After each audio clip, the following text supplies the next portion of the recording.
नमस्कार, मैं हूं निकिता और आप देख रहे हैं सत्यहिंदी.com। चलिए एक नजर डालते हैं अब तक की सुर्खियों पर। भारत जोड़ो यात्रा का आज 94वां दिन है और इस समय कांग्रेस की पदयात्रा राजस्थान में मौजूद है। कल एक दिन के ब्रेक के बाद आज 10 दिसंबर को यात्रा राजस्थान के रंगपुरिया से शुरू की गई, जो कि शाम के समय कोडकिया में जाकर रुकेगी। आपको बता दें, कांग्रेस की यह पदयात्रा राजस्थान में 17 दिनों तक जारी रहेगी और यहां 500 किलोमीटर का सफर पूरा कर इसके बाद यात्रा 21 दिसंबर को हरियाणा में प्रवेश करेगी। हिमाचल प्रदेश में मुख्यमंत्री पद को लेकर शुक्रवार सुबह से गरमाई हुई सियासत अब शांत हो गई है। बता दें, कांग्रेस विधायक दल की बैठक में राज्य का मुख्यमंत्री चुनने का अधिकार हाईकमान को देने वाला प्रस्ताव सर्वसम्मति से पास हो गया है। हालांकि जिस तरह से पूरा दिन सीएम पद की दावेदारी को लेकर प्रतिभा सिंह और सुखविंदर सुक्खू ताल ठोकते रहे, उसे देखकर लगता है कि राज्य का मुख्यमंत्री चुनना आलाकमान के लिए आसान नहीं होने वाला है। वहीं विधायक दल की बैठक के बाद प्रतिभा और सुक्खू ने गले मिलकर एकता का संदेश देने की भी कोशिश की। अब ऐसे में देखना ये होगा कि आलाकमान का फैसला किसके हित में जाता है और हिमाचल प्रदेश का नया मुख्यमंत्री कौन बनता है।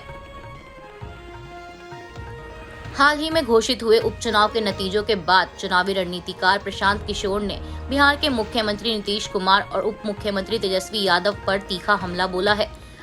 अपनी जनसुराज पदयात्रा के दौरान प्रशांत किशोर ने कहा, आरजेडी प्रमुख लालू यादव के बिना तेजस्वी यादव कुछ भी नहीं है।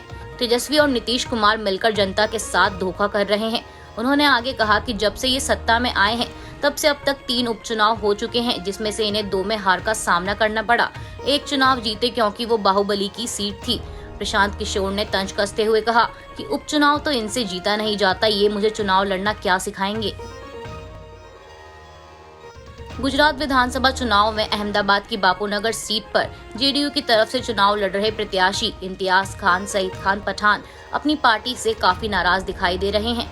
बता दें, जेडीयू प्रत्याशी पठान को पूरे राज्य में चुनाव लड़ रहे 1621 उम्मीदवारों में सबसे कम सिर्फ 30 वोट मिले हैं, जिसका जिम्मा 45 वर्षीय पठान ने अपनी पार्टी के सर डालते हुए कहा कि पार्टी ने उनके पक्ष में प्रचार नहीं किया।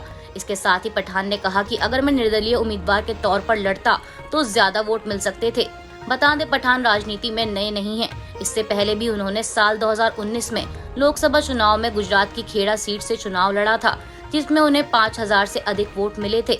इसे लेकर पठान ने कहा कि उस समय मैं निर्दलीय उम्मीदवार के तौर पर खड़ा हुआ था, लेकिन यहाँ जेडीयू को कौन जानता है, कोई नहीं, यह तो होना ही था।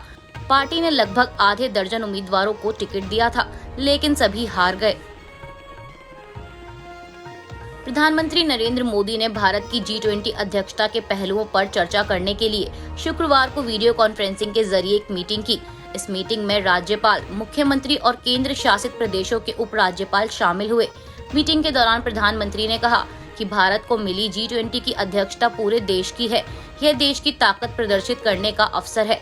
इसके साथ ही पीएम मोदी ने टीम वर्क के महत्व पर जोर देते हुए G20 के विभिन्न कार्यक्रमों के आयोजन में राज्यों, केंद्र शासित प्रदेशों से सहयोग मांगा।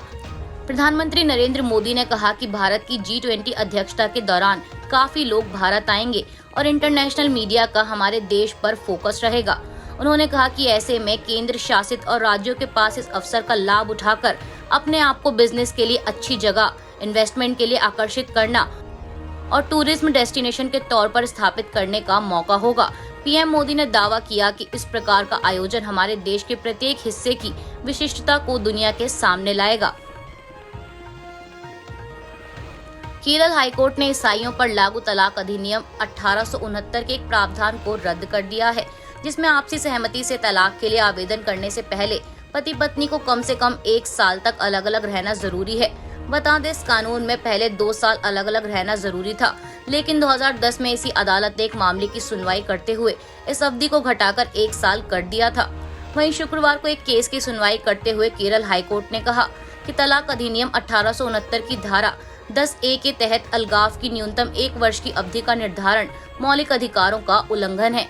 कोर्ट ने इस केस में कपल के 1 साल अलग अलग रहने की शर्त को रद्द कर दिया और इसके साथ ही हाईकोर्ट ने केंद्र सरकार को वैवाहिक विवादों में पति पत्नी के सामान्य कल्याण को बढ़ावा देने के लिए भारत में एक समान विवाह संहिता पर गंभीरता से विचार करने का भी निर्देश दिया है।